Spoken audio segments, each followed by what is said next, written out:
To break down some numbers for you, the Texas Governor Greg Abbott began sending buses earlier this year to Washington, D.C., and then later expanded that to New York City and Chicago. So far, he has sent over 8,000 migrants to D.C., 2,500 migrants to New York, and over 600 migrants to Chicago. Arizona is doing the same, but only to Washington, D.C., and so far that state has sent over 1,800 migrants to Washington, D.C. Now, we should note some migrants, some of whom I've talked to, have said they knew where they were going when they got on the bus. It's voluntary that they get on there. Some didn't quite understand and were confused when they arrived to some of these cities. The real issue here is the lack of coordination and the sheer numbers. Certainly here in New York, we've seen nearly 12,000 new arrivals, asylum seekers in the last several months. These three red state governors, Doug Ducey in Arizona, Greg Abbott in Texas, and Ron DeSantis, they're playing, they really are shaping and changing the national conversation, at least over the last few days. What they're doing, they know,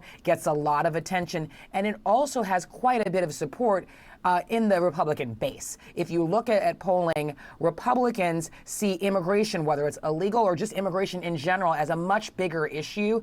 They rank it number 2, just behind inflation, according to a recent poll by Quinnipiac, whereas Americans in general see immigration as maybe the 5th most important issue. So they know what they're doing and playing to the base, and they're getting the attention that they're seeking and really scrambling the leaders in these other states. Plus, the governor of Florida vowing to send more migrants to the border, migrants from the border, rather, to other states. He says sending migrants to Martha's Vineyard is just the beginning. All right, the political battle over immigration is heating up, with Florida's governor doubling down on his plan to send migrants to northern cities. Ron DeSantis flew about 50 migrants to Martha's Vineyard this week from Texas, unannounced, leaving local residents scrambling to help. CNN's Athena Jones joining me with more on all of this. So, Athena, what has the local response been to the arrivals in Massachusetts? Hi, Frederico. We know that there was an outpouring of support, tens of thousands of dollars donated to help those migrants that were being housed by a church on Martha's Vineyard, but they have now been voluntarily transferred to Joint Base Cape Cod. They're going to be staying in an emergency shelter there. That base has been deemed an emergency shelter. In the past, it's housed people who were victimized by Hurricane Katrina. And the migrants will now receive what they're calling wraparound services. So they'll have access to legal services, obviously food and shelter, clothing, other needs. They're going to be housed in a dormitory style setup, so families are not being separated. But really, the real issue here is the lack of coordination. This is what we've heard from everyone on the ground who's been helping and dealing with these migrants, and this is what state officials like Governor Charlie Baker and others, Mayor Eric Adams here in New York, are most concerned about, the fact that there was no prior coordination. Listen to one of the civil rights attorneys who was helping the migrants that were on Martha's Vineyard, Rachel Self. Here's what she had to say. They were lied to again and again and fraudulently induced to board the planes. They were told there was a surprise present for them and that there would be jobs and housing awaiting for them when they arrived. This was obviously a sadistic lie. Not only did those responsible for this stunt know that there was no housing and no employment awaiting the migrants, they also very intentionally chose not to call ahead.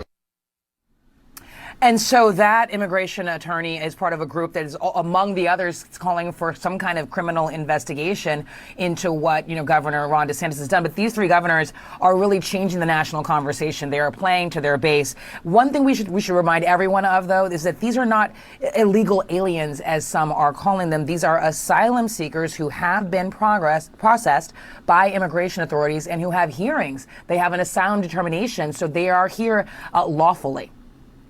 Right. Athena Jones. All right, keep us posted. Thank you so much. So while Governor DeSantis vows to keep as many migrants out of Florida as possible, some Latino activist groups are pushing back. CNN's Ed Lavendera takes a look at the divide among immigrant communities as the political fallout intensifies.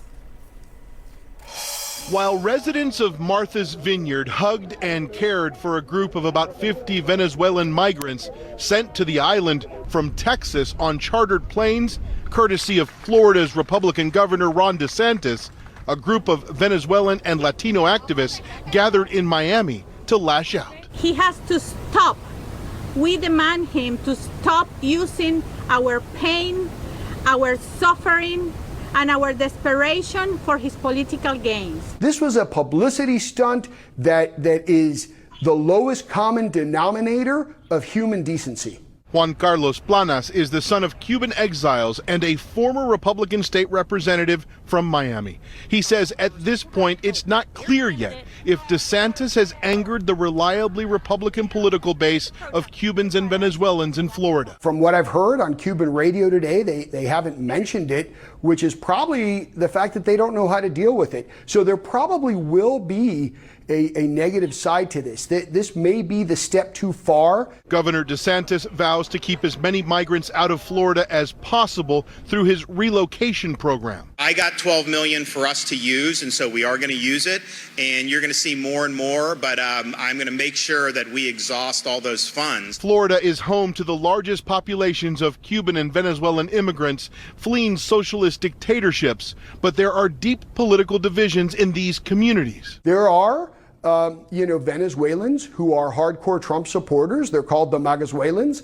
And basically, these are folks that believe that there should be a hard line on everything. For several months, Texas Governor Greg Abbott has put more than 11,000 migrants on some 250 buses, with some going to cities with Democratic leaders like Washington, D.C., Chicago, and New York.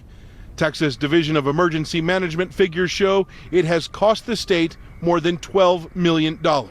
Abbott has repeatedly appeared on Fox News to showcase the busing program. Most of America has not really understood the magnitude of the problem that we have on the border until we started sending these buses up to New York. For any politician that uses this issue in the way these two gentlemen have, it is the worst kind of cynicism that we have in politics today. Poncho Nevarez is a former Democratic state representative from the Texas border town of Eagle Pass.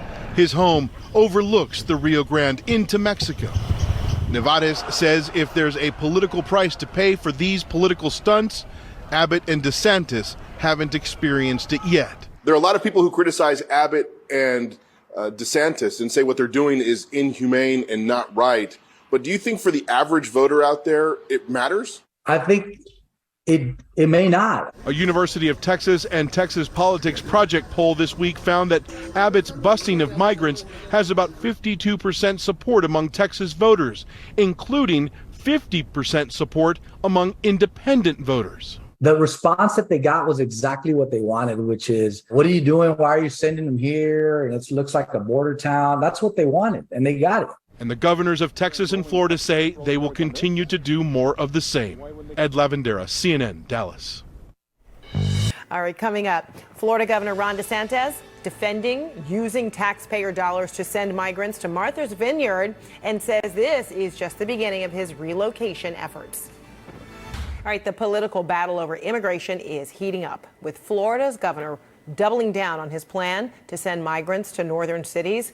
Ron DeSantis flew about 50 migrants to Martha's Vineyard this week from Texas unannounced, leaving local residents scrambling to help. CNN's Priscilla Alvarez is following this for us from Miami, and CNN's Athena Jones joining us from New York. Athena, you first, 2 busloads of migrants were also left at the vice president's residence in D.C. So what more do we know about where they are, the migrants? Well, Federica, I don't have an update on where all of those migrants that ended up really dropped on a lawn outside of the Naval Observatory just a couple of days ago. I'm not sure where they've all ended up. I can tell you that here in New York, a city that has seen an influx of more than or almost 12,000 new arrivals just in the last several weeks, they are doing as much as they can to try to house them. They've opened an emergency sort of shelter, a clearinghouse. They're sending several to shelters. So 8,500 of the nearly 12,000 who arrived here in New York are being housed in shelters. But this isn't a city that is already struggling to house the homeless who are already in New York. They've also opened a welcome center that's going to be offering all kinds of services like health and mental health screening and mental health screening, vaccines, legal help, and that sort of thing. And that's exactly what is going on with those migrants, those 50 migrants or so, who landed in Martha's Vineyard on Wednesday. They have now been sent to voluntarily to Joint Base Cape Cod. That is a place that has been designated as an emergency shelter. It's been used in the past as an emergency shelter for people who were fleeing Hurricane Katrina. Those migrants will also be given wraparound services, legal help, nutrition help, clothing, crisis counseling, and the like. But the big complaint of the leaders here in New York, in Massachusetts, in Washington, is the lack of coordination. And that is clearly, they see this as part of the plan, part of this scheme by these governors, Ron DeSantis in Florida, Greg Abbott in Texas, and Doug Ducey in Arizona, sending these busloads of migrants to these liberal enclaves without any warning. And in the case of Martha's Vineyard, the attorneys who were helping those folks said, look, some of them are due in court. They have to appear before immigration, in immigration proceedings as early as Monday in places as far away as Tacoma, Washington, or San Antonio, which is where those planes originally took off from. So these governors are clearly, this is a political ploy, and they're getting exactly what they want, which is a whole lot of attention and press. And then Priscilla, Florida's governor, says this is just the beginning. He put it quite simply. He also intends to use, quote, every penny of the state budget that has been allocated for what he said is the reallocation of migrants. Take a listen. There's also going to be buses, and there will likely be more flights. But I'll tell you this, the legislature gave me $12 million. We're going to spend every penny of that to make sure that we're protecting the people of the state of Florida. And these are just the beginning efforts. I mean, we've got an infrastructure in place now. There's going to be a lot more that's happening. Now, this is an escalation of an ongoing feud between Republican governors and the Biden administration over immigration policy. As you heard there from Athena, Texas Governor Greg Abbott and Arizona Governor Doug Ducey have also been sending migrants out of state. The Biden administration has condemned this as a political stunt. The Department of Homeland Security has spoken to the lack of coordination between these states and city officials, which has left those officials flat-footed and having to shore up resources in quick turnaround. Now, I'm also told by a source familiar with discussions that the Department of Homeland Security and Department of Justice lawyers are discussing litigation options regarding the movement of migrants out of state by Republican governors. We're still waiting to see where those discussions stand. Frederica?